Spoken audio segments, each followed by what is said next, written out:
Okay lang naman yung pag-uusap namin ngayon ni dating Pangulong Rodrigo Duterte. So, kamusta ang kuan niya? VP karon ni kaon siya? Usay kuan niya?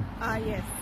Bago kami nagkita, kumain na siya ng kanyang tanghalian. Tapos, humingi siya ng crackers. Walang crackers na available doon sa Bengo. So, yung uminom na lang siya ng Sprite Zero. Sprite Zero. So, nagakuan gihapon siya VP? Naga-rice? Wala na po siya mapangutana karon. Ask him kung saan sila na yung mga tao. Ma'am, ano pong mensahe ni PRRD sa mga taong sa Pilipino po? Pasalamat pa rin. Binanggit ko sa kanya nakahapon na merong mga nag-aantay sa ilalim ng ulan, sobrang lamig. Super. Tapos, ano pa, yung hangin. Sobrang lakas na hangin, na malamig na hangin. At sinabi ko sa kanya, inaabot ko yung message niya. At sinabi ko rin kung ano yung sagot ninyo kahapon na parang yan yung parang pasasalamat ninyo sa kanya. At sabi niya sa inyo na paniguraduhin niyo daw na hindi kayo magkasakit. Hindi ma'am, sanay na. Buti ngayon hindi masyado. Sanay na. Ma'am, ano pong reaksyon niyo kay Kiko Barsaga po sa kanyang pagkakasuspend? Pagkasuspend. Oo, nagda-draft kami ng statement ngayon, no? Hindi siya natapos kaninang umaga, ginagawa ko siya. At gusto ko lang ipaabot doon sa mensahe yung pagsuporta ako kay Congressman Kiko Barsaga, lalong-lalo na sa kanyang karapatan sa malayang pamamahayag at salita. No, na protektado yun ng Constitution at lahat ng Pilipino ay merong karapatan. Freedom of speech na to. So,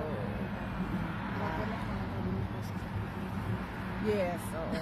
It's an assault to democracy. Hindi lang yung kaso ni Congressman Kiko Barsaga, no? Madami pa yung mga finailan na inciting to sedition. Isa na ako doon. Meron akong face na under investigation for inciting to sedition. So, nakakalungkot kung bakit umabot na tayo sa ganitong estado sa ating bansa na hindi na nire-respeto yung Bend the law na. Freedom of speech. Bill of Rights natin under the Constitution. Ma'am, ano pong mensahe mo kay Auntie Claire, pinagtatawanan kanya doon sa statement mo na greedy ang gobyerno? Na? Greedy ang gobyerno, yung kanina lang na oo. Meron kang statement about governance. Yeah, pinagtatawanan ka ni Auntie Claire.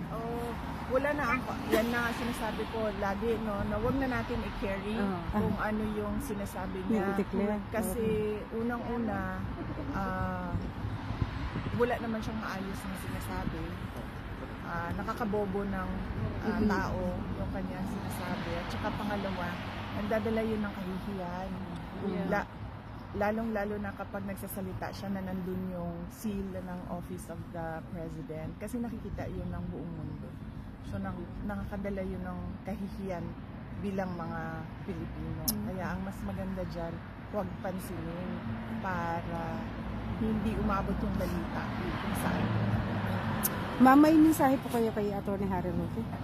Oh yes, nagsabi ako sa kanya ng get well soon, no? Sa kanyang medical procedure na pinagdaan. At sana ay gumaling siya. Thank you, ma'am. Thank you, ma'am. Salamat. Thank you. Okay. Thank you din sa pagpunta mo dito sa Duterte Street. Oh yes, sure. Ayan, sino yung